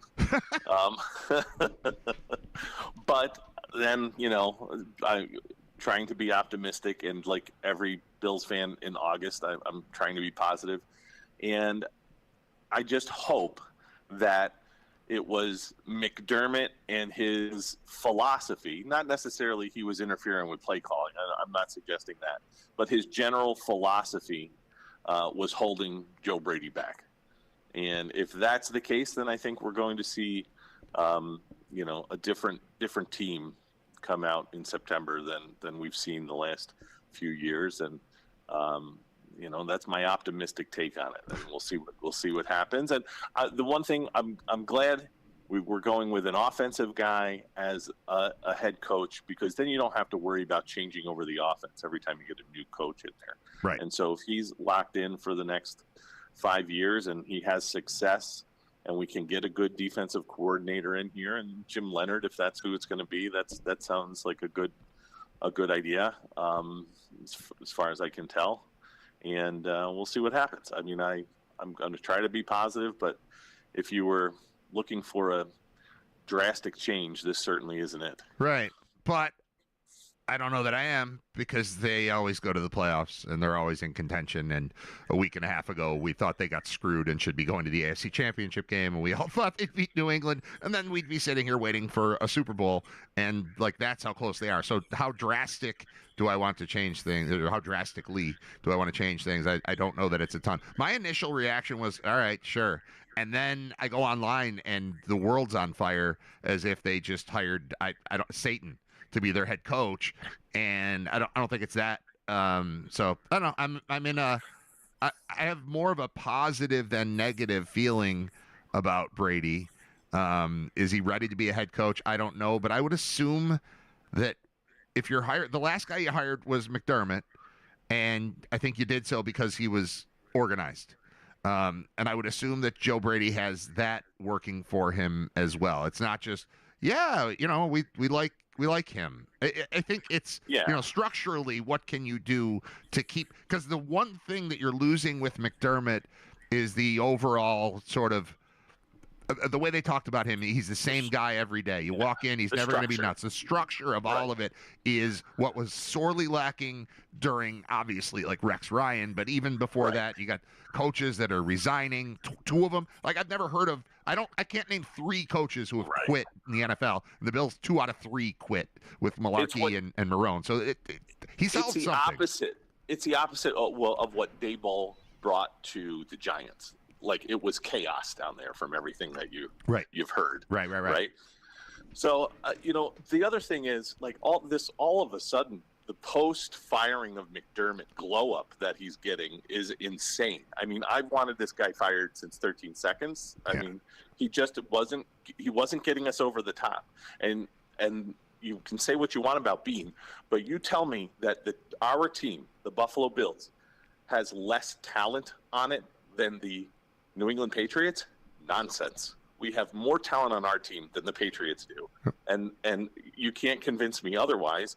And there's no reason that we shouldn't be in the Super Bowl this year or in some previous years. And the guy just couldn't get us over the top. And eventually that voice gets stale and you have to move on. And we've seen it 100 times before where teams move on from their head coach and now they go into the Super Bowl or the NBA Finals or wherever because there's a new voice in them. Yeah, Stanley Cup, World Series, it happens everywhere.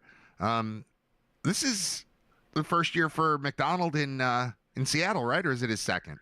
Second. Okay, but there's something to be said for something fresh happening. This reminded me a little bit of when the Sabres fired Lindy Ruff. Or even when UB fired Reggie Witherspoon, where it's like, maybe Witherspoon's the better comparison because they were always good, but they were never there. They were never in it. I loved Reggie, and I liked talking to him, and he was the program to me, and I really believed in him, but it was like I'm believing in B+, and I want to win, and I need A, and I need something to change, and even if the next guy isn't as good a coach as Reggie is, and even if I don't like him as much, if you change the tune a little bit, and that bumps you up to A for 5 minutes from B+, I'll take it. So the only way that comparison fails is I don't think Bobby Hurley compares to Joe Brady as far as the excitement level. Yeah, there's a little difference. That we all felt. This was more a conversation to be had for the week after he was fired because I went from I can't believe they fired Reggie to wait, I get to meet Bobby Hurley now? Like, this is unbelievable. That was different. And, yeah, the excitement isn't there with a guy who's been on the sidelines for a couple of years, or in the press box or whatever. But the world is not ending. It's still the same team. And let me throw this one at you, and then I'll let you go. If the Bills just came back with Bean as the general manager and McDermott as the coach and Josh Allen as the quarterback, how would you, if you're like a national reporter and you got to pick your Super Bowl favorites, how would you pick the Bills next year? Like, no, now I think it's going to happen. Like, you couldn't justify that, barring some massive, offseason, some trade, something crazy happening. If it's just the Bills are going to run it back, how could you believe in that? And even though I think it would have a chance, like, sure, I would like if we ran back this season, I think the Bills could go to the Super Bowl again. I want some injuries to be fixed. I want a couple plays to be different. I want a couple calls to be different.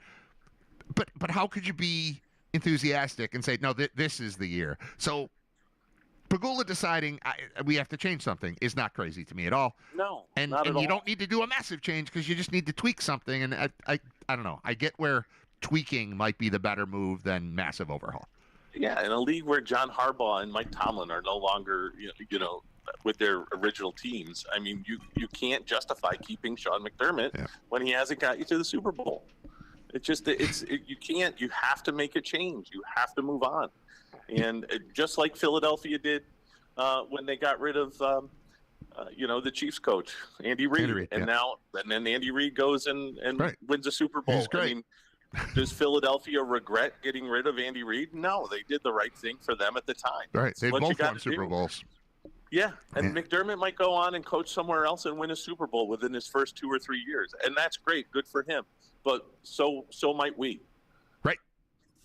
Perfect. Ray, thanks so much for everything. Thanks for coming out last night. Thanks for coming on the show. Thanks for moving to Buffalo. All right. For sure. Everything. All right, man. See ya. Talk to you soon. The great Ray Walter, the Honorable Ray Walter, New York State Supreme Court Justice Ray Walter, kind enough to come out to the show last night and then come on the show today. All right.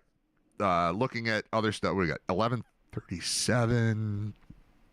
I don't need a break. All right. Things that are still happening because there is a world outside of Writer Radio and Brain Vault. All right. Bill Belichick did not get in the Hall of Fame. We'll close that. There was another. The Sabres. So the Sabres played the Leafs last night, and I was doing a show. I was on a stage, but luckily I had sports guys hanging out on the stage with me. So Bouk kept updating us on what was going on in the Sabres game.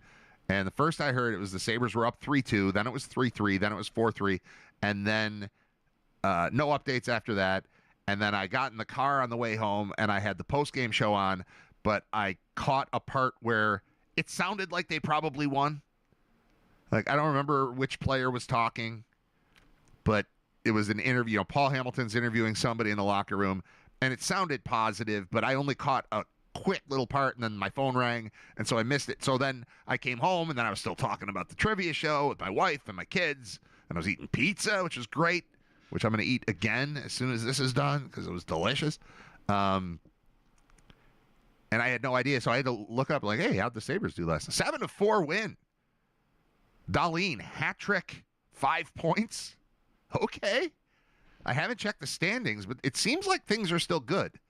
The streak ended, and I no longer know, like, it was, 14 out of 16 and 15 out of 17. I no longer know that stretch, but I think it's worth looking into. So, if you already know, you probably do. Just bear with me. This will be fun to hear me in real time find out how the Sabres are doing. All right, it says third in Atlantic Division. That's good. That seems good. Dahlin scores first NHL hat trick to lead Sabres to 7-4 win over Maple Leafs. They've won 4 in a row. So working backwards, win 4, lose 2. That's 4 out of 6. Win 2 is 6 out of 8. Lose 1 is 6 out of 9. Win 3 is 9 of 12. Lose 1 is 9 of 13. 10 wins.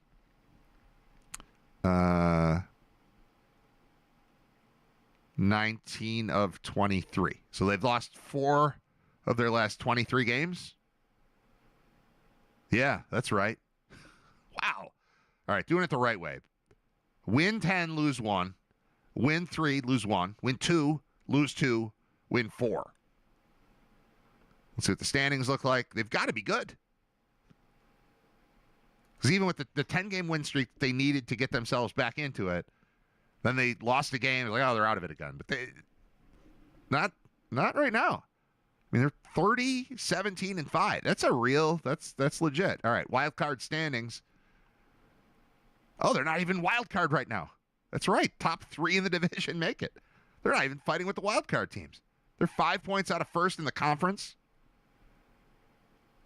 The 2 wild card teams are tied with them, and they're both in the division. So it's Tampa on top, Red Wings in the Atlantic. Tampa, Detroit, and then the Sabres, Canadiens, and Bruins all have 65 points. Sabres with a game in hand on Montreal, 2 games in hand on Boston.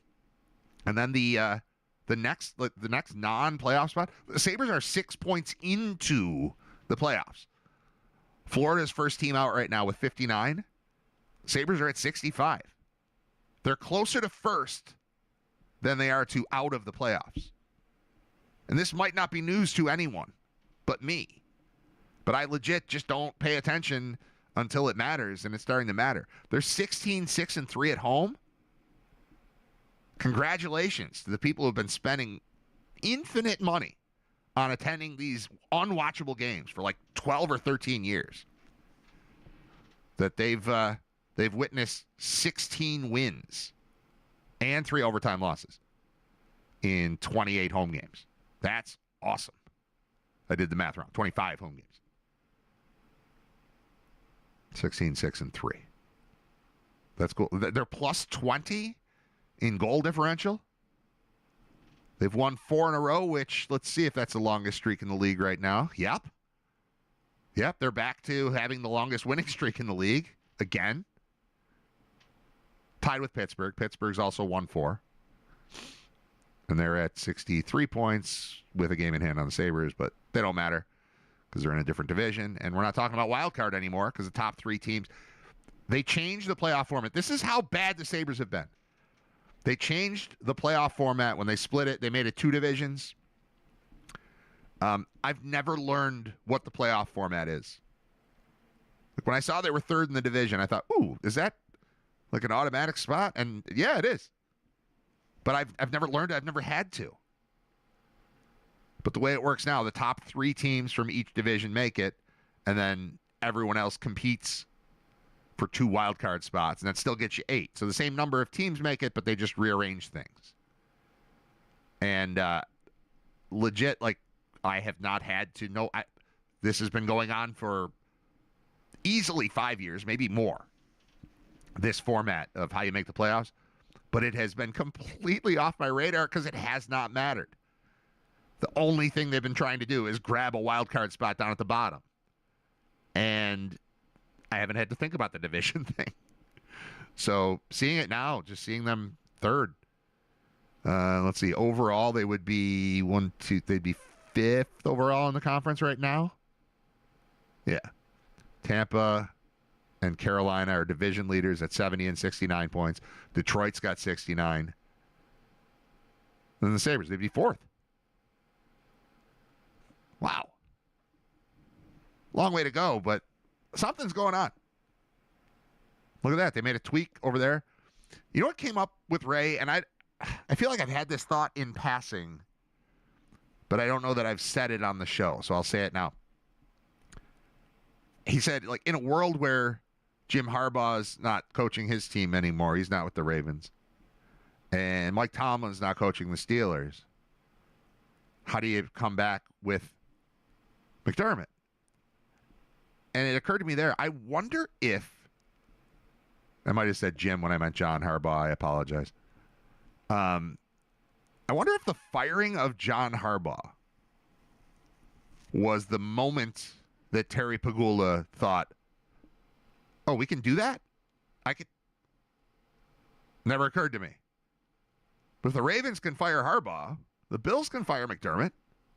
And I wonder if in that, because I did say this on the show. That was the first moment I thought of it. Once Harbaugh was out, and it wasn't so much, oh, they can do that. It was, I can get that guy. And I honestly, I feel like if the Bills lost their first playoff game, if they lost to Jacksonville, McDermott would have been fired after that. Because I don't for a second buy the part about, oh, I decided after the Denver game that he's got to go or something's got to change. But I just don't think that. I think it was decided, all right, barring a Super Bowl win or maybe a Super Bowl appearance, something's got to change, and that's what's going to change. And we're doing it right after he loses. But after they lose, Sean McDermott can't have a job anymore. That was the decision that was made, I believe, for sure, before the loss to Denver, despite what Pegula said at the press conference. It makes no sense. It makes no logical sense that that's when he came up with it. But in the moment, I said, when Harbaugh got fired, I was like, if he's available, then I can move on from McDermott right now because I think you can get him. And he even waited through the weekend. It's like, I'm not doing interviews yet. He might have been thinking the same thing. There might have been conversations. I have no idea. But just as Ray was talking, it occurred to me that I think Pegula probably had the same reaction to Harbaugh being fired as I did. It's like, oh, I can do that?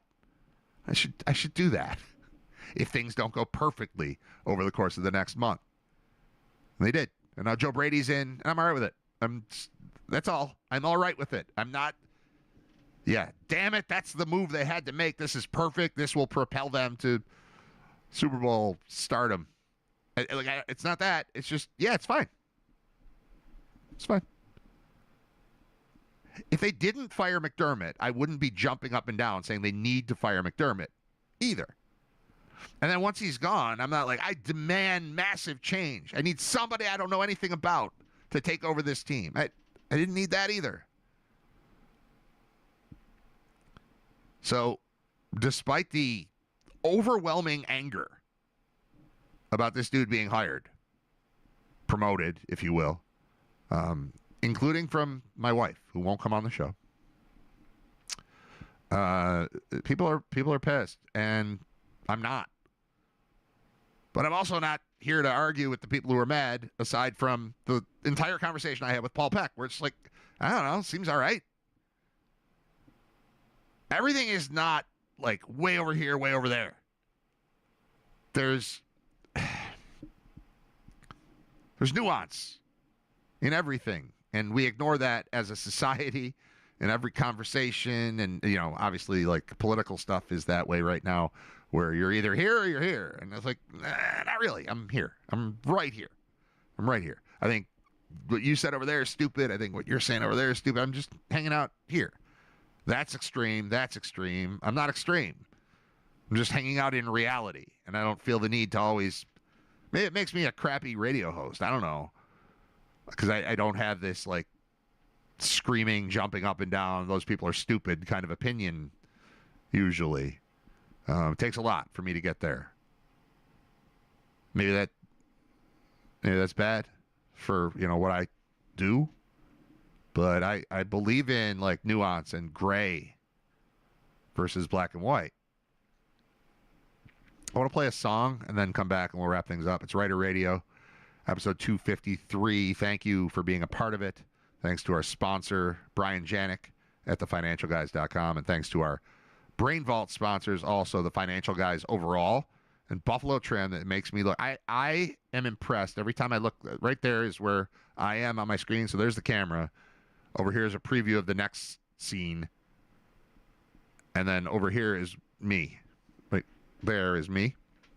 And every time, like, I was just doing all that stuff without that screen on. And then once I was done talking about the Sabre stuff, I opened it back up. I couldn't be happier with Buffalo Trim. Like, I don't know how often I have to go back there to maintain this. But, like, exactly this is the best I can look. This is the best we can do with me. Maybe I need an eye bag guy.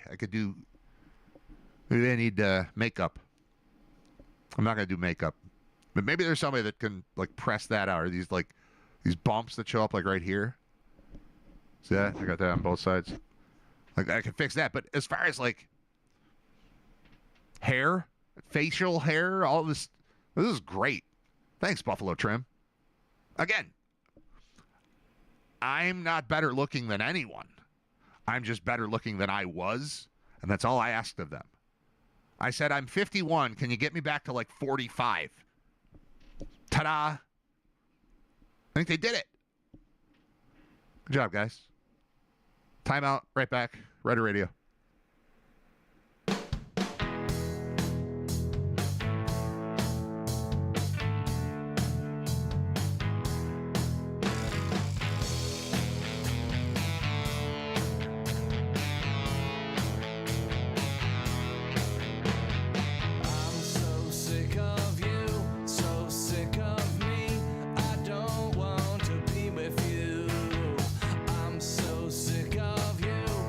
Sick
I forgot that I have a whole sheet of stuff I wrote down to talk about. Just kind of winging it. I'm still high off of last night. It's just awesome. So fun. I don't know that there's much here. Hold on. Maybe I did all this stuff because it was in my head. Brain Vault plus Brady recap. Brain Vault watching videos, jokes I missed. About Graham, Jeremy. I wrote, it was that good. I mentioned this, I don't know, when I was talking to Paul or talking to Ray, that like my brain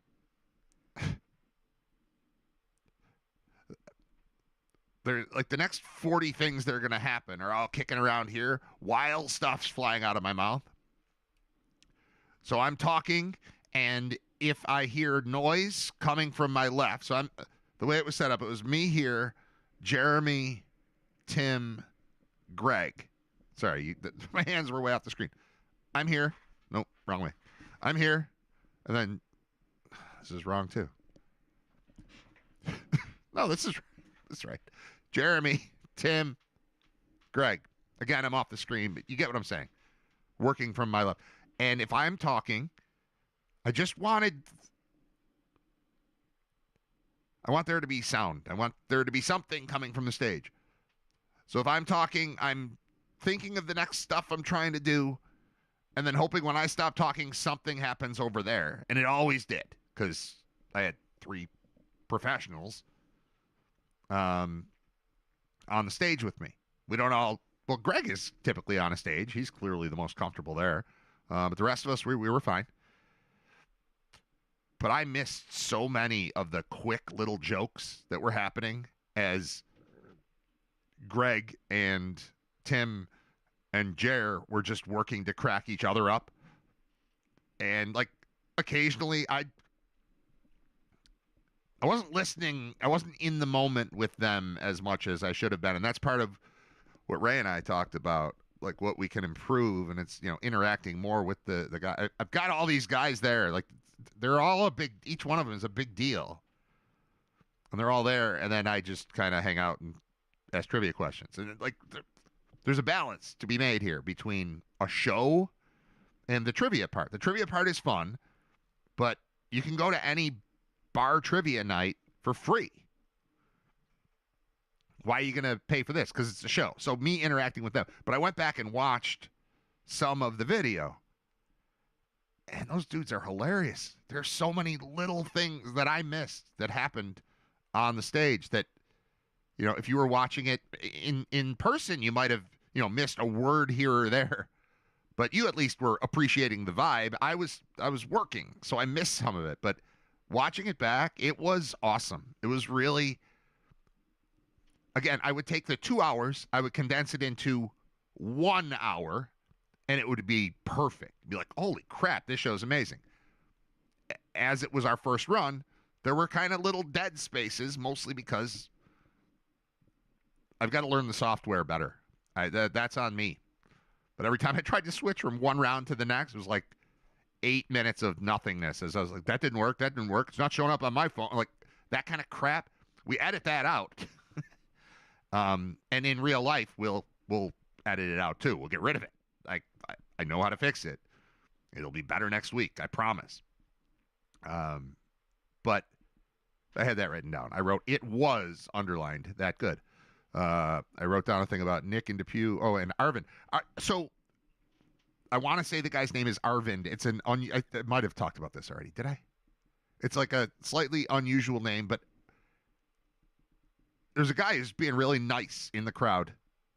Kind of helped me out a couple times. Like, hey, Brad, like a little hint on we need a code for this, and this is locked out, and he was helpful. I was like, this guy's cool. I don't know who he is, but he's cool. And then he came up after the show and talked to me, and he's like, hey, I want to talk to you about advertising. I'm interested in advertising on your show.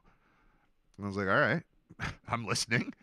And he's got a new business that's just getting off the ground. And we exchanged phone numbers. And then he told me that he's been listening to me since the 90s. And then he told me his name. And I want to say it's Arvind. But I might have that a little off. But it's like an unusual name I haven't ever heard other than from a guy. I was like, did you used to email me all the time? He's like, yeah. I'm like, does your name start with R? He's like, yeah. And he told me it's a long name that starts with R. I was like, I like this guy. Like, there are a few people, probably 10 people, 20 people maybe, over the course of 30 years that have just constantly been in communication that I've never met. And I was super happy to meet him, and you might hear more from him if we do what he talked about. I've got his number, he's got mine, and I imagine we'll talk soon. And I initially thought he was talking about Brain Vault, that he wanted to be like a sponsor for that. And I said, he told me what the business is, and I said, well, I think that would be a much better fit for the show, for Writer Radio. And he's like, yeah, that's what I'm thinking too. I was like, oh, like, and you could come on it and talk about it. He's like, really? I'm like, yeah, we could do that. So that might be coming, but like that, in addition to seeing friends that I see all the time and family that I see all the time, I saw family that I don't see all the time. I saw friends that I don't see all the time. And then I met people, I'm singling out Nick, but Nick showed up with a gift. So that stood out. And, again, I showed the picture of it, but they're over there and they're just, I didn't have time to set them up as a part of the show yet, but I've got on-air Writer Radio lights, 2 different ones. One is like a black background, one's a white background. They're equally awesome. They light up. They're super cool. They're going to be a part of the show. I got to figure out how to use them with this setup, but they will be used. They're awesome. It's the kind of thing I've always wanted. I think I've told the story. I bought a thing that I thought would be a banner, or at least a sign like this big, that would hang behind me. That's an on-air light. I thought I was buying, I think I misspoke there. I thought I was buying an actual light. I can't find the thing. Hold on. I'm taking the headset off. I'll be right back, I promise. Oh, I'm gonna get the Nick lights too. Hold on. I'm coming, I promise. Should I put music on? I should put music. I'm going to put music on in case somebody tunes in right now. They're like, what's going on? Why am I looking at a wooden wall? All right, let's see. Music. Let's play this one.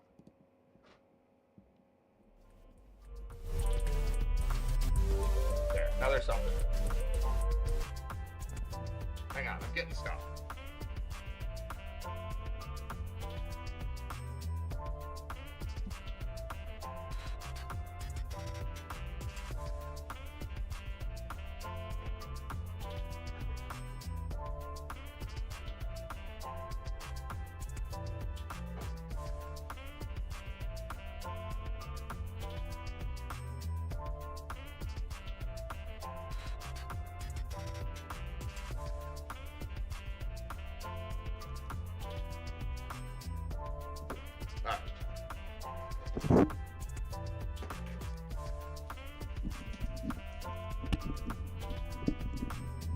We're going full show and tell mode right now.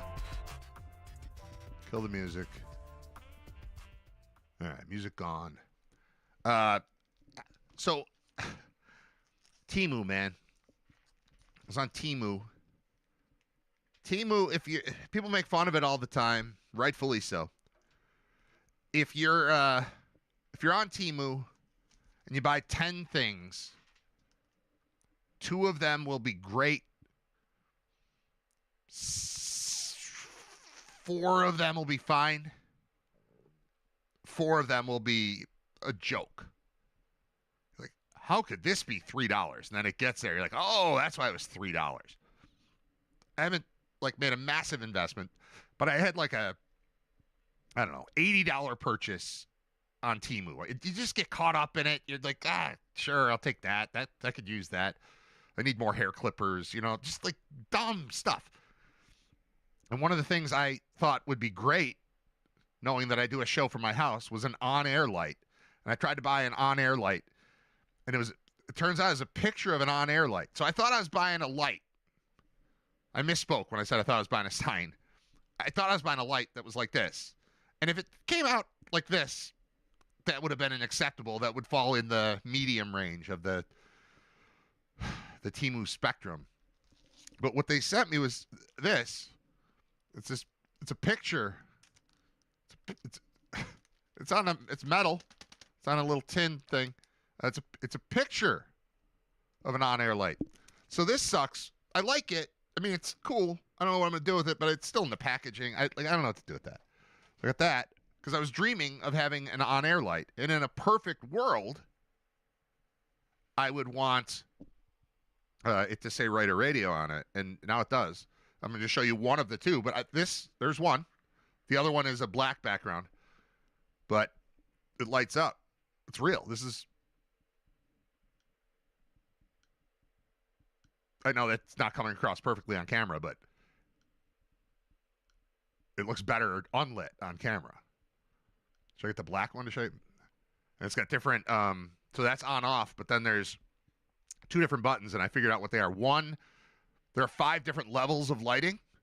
One of them is obviously the dimmest, and one's the brightest, and there's a switch that pops between the two, and then there's another switch that does it gradually. So let's see if you probably can't even see it on here, but it is changing gradually. You can't.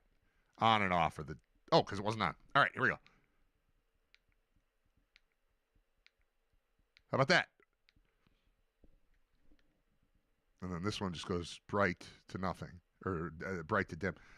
Bottom line, thanks, Nick. I've got 2 of these. They will be used for sure. There's definitely enough stuff in there that they link together. There's like LED lighting linking stuff that in the moment I couldn't figure out last night. But I think I can just put them together and they could like surround me somehow. Like, I don't know. I'm definitely going to get a picture of them and put that behind. I don't know. Something's happening with these, but they're awesome. So thank you. So that maybe my favorite thing about the whole night is getting these on-air lights. But I don't know, taking something from a concept and then proving, I don't know that we proved it can work. I proved to myself that it could work, and it will work, because it was a really good first night, and the second one's going to be better. So my brain's going to keep racing. I'm going to keep doing it. I appreciate the support and encouragement from family, friends, and strangers equally. Family has to do it. Friends are being friends. Strangers don't. You just walk away. You can ignore me if you want, but you're not. I think that's awesome. So thank you so much for that. FYI, they're not for linking together. The extra black cables are just extensions for convenience. Okay, good. Because I was staring at it going, how on earth do these go together? Thank you, Nick. Again, thanks for the info. But yeah, correct. Good. All right, good. I don't have to spend any time. You solved the problem for me. I don't have to spend time trying to use them the way that I thought they were supposed to be used by linking them together. They don't link. They're individual. That's helpful. Those are extension cables. Awesome. All right. I'm done with the show. Thank you to everybody for everything. I'll be back tomorrow. Tomorrow's what? Thursday? I have no plan right now for Thursday. But there will be a show. I'll do it. Hopefully there won't be a snow day. There's always snow days. It's nothing but snow days. Kids are in school today, though. They didn't have a snow day yesterday. Buffalo did, because talking to Jeremy, Jer's got 3 kids, too. And 3 kids, again, too many kids. 3's too many. I like them all. They're cool. Each of them is cool, but 3 at once is rough. But tonight we have, I started the show talking about this. Tonight is, I'm not sure what we're doing. Somebody's missing something. Podcast, pick up Drew from Podcast Club. Whatever that, it's not Morning Announcement Club. He's doing all the stuff that I did. But they offer it in elementary school now, so that's kind of cool. He does morning announcements. He did a Bills podcast. I think we played that. Pick him up from that.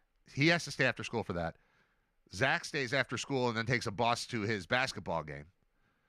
That game is at 5. Nate has a concert at 6. Has to be there at 5:30. And then Zach has a concert at 7:30. So I will see for sure the 7:30 concert. And then I'll see probably either basketball or 6 o'clock concert. And my wife will see either basketball or 6. We'll all be there for 7:30. But I'm glad we have leftover pizza, because I have no idea how dinner works when everybody has to be somewhere at 5:30, 4. I have to be somewhere at 4. Then somebody else has to be somewhere at 5, and somebody else has to be somewhere at 5:30. No, Zach has to be there at 4:30. 4, 4:30, 5:30, and 7 are the times that the kids have to be at places. I don't know. We'll get through it. So I haven't thought about the show yet because I got to figure out logistics of how the hell you handle having 3 kids that are involved in everything tonight. All right, I'm done. I'm going to stop now. He can't stop. You're right, I couldn't stop. I don't know if that's about me.